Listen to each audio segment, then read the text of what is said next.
what is my next purpose after the military, right? When I left, I was Air Force First Sergeant, dealing with health, morale, welfare, culture in general, all about the mission. And so when I left, I joined the workforce, I realized that component was missing. Meet Randy Gilbert, Air Force veteran and co-founder of KnovaQuest, leading a powerful movement helping veterans launch careers in cybersecurity and AI. A lot of pride in it, but basically, I was their first sergeant in the UK several years ago, started working with HKPO, and then put me in touch with the CEO, and that's how the relationship took off. So, you never know where your network is going.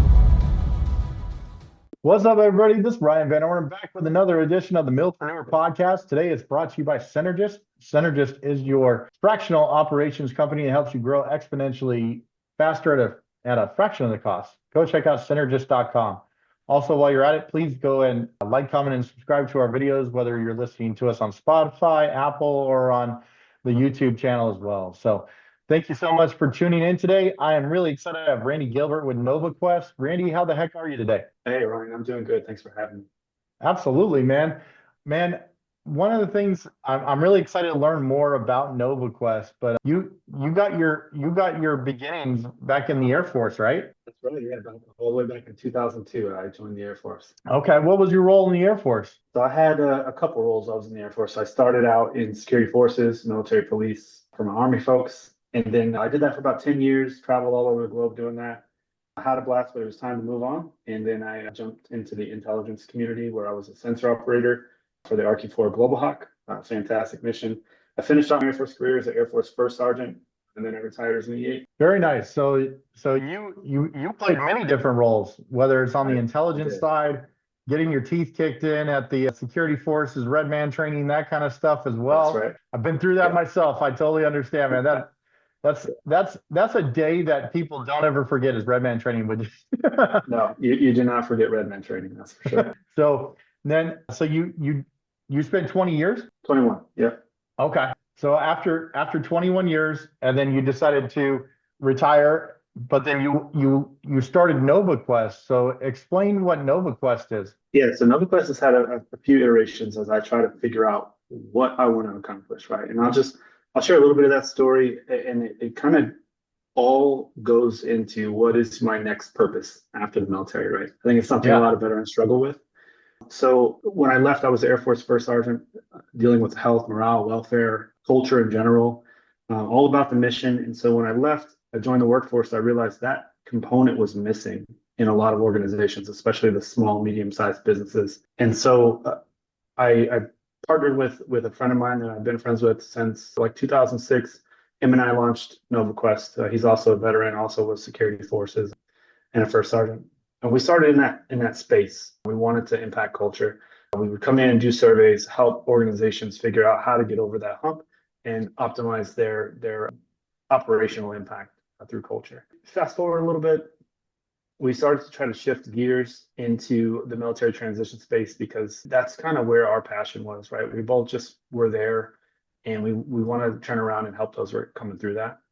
And we met a couple of guys out of California that work at a company called Eisen, and they have a learning management platform that specializes in cyber and AI. And we started spitballing with these guys, and then that's where we developed what's called Boots to Bytes, and that's kind of where we are now. Boots to Bytes is a program for veterans, military spouses, and our Steel Bridge folks. That's fantastic, man. And like, as you were building this out, was there like a specific time that you just felt like, yep, it's going to work? It finally started clicking. You know what I'm saying? Did you have that moment? Yeah. So we had some ups and downs, but when we locked in this idea with the Eisen team and we started getting interest building off of our first cohort, that's when I felt like it was going to work. We held our first few classes, and then we do one-on-ones with all of our students. And when we started getting that feedback of how we were impacting their lives and how we were helping them, that's when it clicked that this is my purpose, right? I have a paycheck, I have a day job, but this is my purpose. That's great, man. And like when you were continuing to build this out, did you feel like there was maybe a blind spot you didn't realize until you started growing and you're like, man, I got to fix this piece? Yeah, a lot of it. I felt like we had this idea and we felt like we knew how to execute it, but there were a lot of missing pieces. When you start dealing with different people, different wants, needs. I feel like there was a few things that we just didn't account for that we had to go back and tighten up. And fortunately, we had some amazing students in our first few cohorts that were all about helping us iterate and fix things. And that really helped us for the future cohorts that are coming through now. I love that, man. So like, did you talked about one briefly when you partner or made a connection with another group on the West Coast. Has there been any other like unexpected opportunities that really just like, man, we made that connection and like shot off like a rocket? Yeah. So, I mean, even right before I came in here, I've been working with an organization called HKPO, another fantastic organization that they have a veteran academy. And I've been working with them and I visited their cohorts. They come to ours and we're trying to find out where's that synergy and how can we find better outcomes for our veterans. And just before I came in, we started looking into different grants and how we can help. And just meeting them, it was a chance meeting a lot of ties in it, but basically someone who I was their first sergeant in the UK several years ago, started working with HKPO and then put me in touch with the CEO. And that's how that relationship took off. So, you never know where your network is going to lead you. Absolutely, man. So like with what you're doing, you've already touched on it a little bit, but like how are you staying in front of like industry trends and keeping things fresh inside what you're doing? Yeah, so that is a challenge, right? With cybersecurity and AI, is constantly moving. But we have a fantastic team with eyes in their instructor cadre, the company themselves. They're constantly iterating on their learning management system and adding things to the program and trying to stay ahead.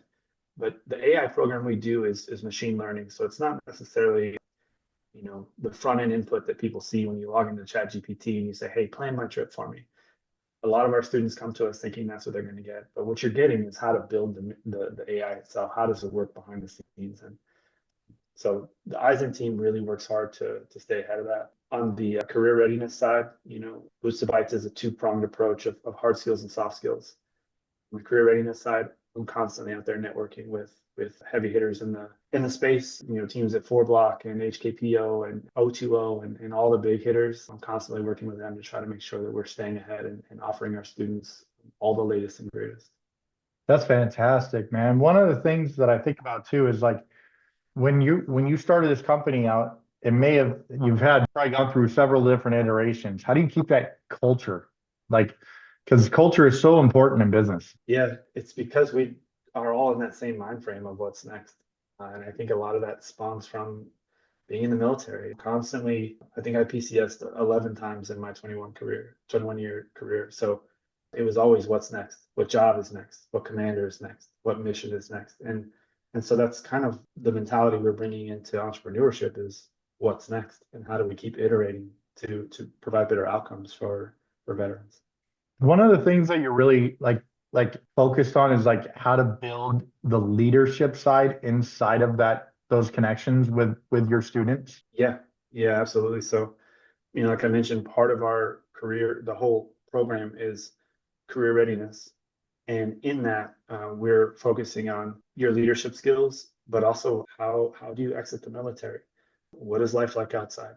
What is a job interview like? What is a resume? And those things are out there. Like you can get them anywhere. But what we do is package it with hard skills, but also we give you a ton of one-on-one time. That's the main component of our program is that one-on-one time where we're focusing on your goals and your outcomes. Do you feel like veteran entrepreneurs have a whole different like set of issues that they're facing comparatively speaking to other people that are in that same genre? I think so. I think our viewpoints are different, right? You can only live it one way, right?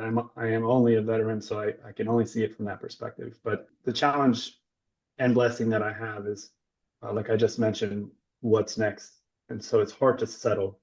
And that can be a curse as well, right? Maybe you're doing all right, but you can't settle. But maybe because you can't settle, you find out what's that next best thing. And so that's just kind of how we've treated it. What's next? We've got some cool things on the horizon in what we're going to do and where we're going to take Boosted Bytes and NovaQuest. And so looking forward to that. That's phenomenal, man. Hey, one thing that we do here on the Milpreneur Podcast is get to know the CEO a little bit more on like a personal level with some rapid fire questioning. You up for that? All right, let's do it. All right, man.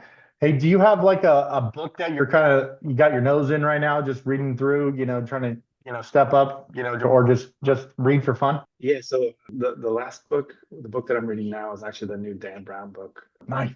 Nothing super leadership-ish. Sometimes I like to take a break and read fiction. I'm constantly tuned in, and it's nice to tune out for a minute and just have some fiction in your life a little bit. Absolutely. Is there one thing that you like, dude, I gotta have this during my workday? Coffee. It's a little cliche, but that's it. I love That's it, how I keep man. the day off. It's all good. Do you have like a bucket list travel spot? I know you've been all over the world with the military and stuff, but you still got something ready to check off? Yeah, so my wife and I really, really want to do an Alaskan cruise one day. We've done a lot of Europe, Asia, but I want to get up to Alaska and do a cruise there. Very cool.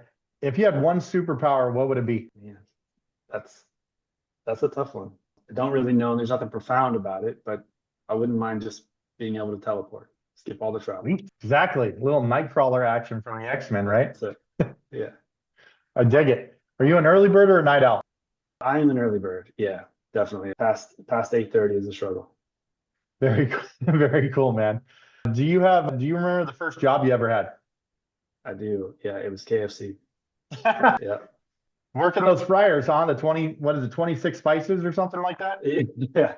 Yeah. So KFC was good. I learned a lot. I moved from KFC to Pizza Hut, got to be a shift manager, and a really cool experience. I always tell people work fast food if you want to know how to grind. But yeah, I left Pizza Hut for the Air Force, and that was the last job I had. Very cool. Hey, do you have a favorite cheat meal? And I am a boneless wings guy. So Nice. anytime I can get my hands on some boneless wings, that's it. Favorite sauce or rub on those? Just your standard buffalo with blue cheese. There you go, my man. Good call on that one right there. Hey, what's bumping in your workout playlist? I tend to stick to like the just upbeat alternative music, 90s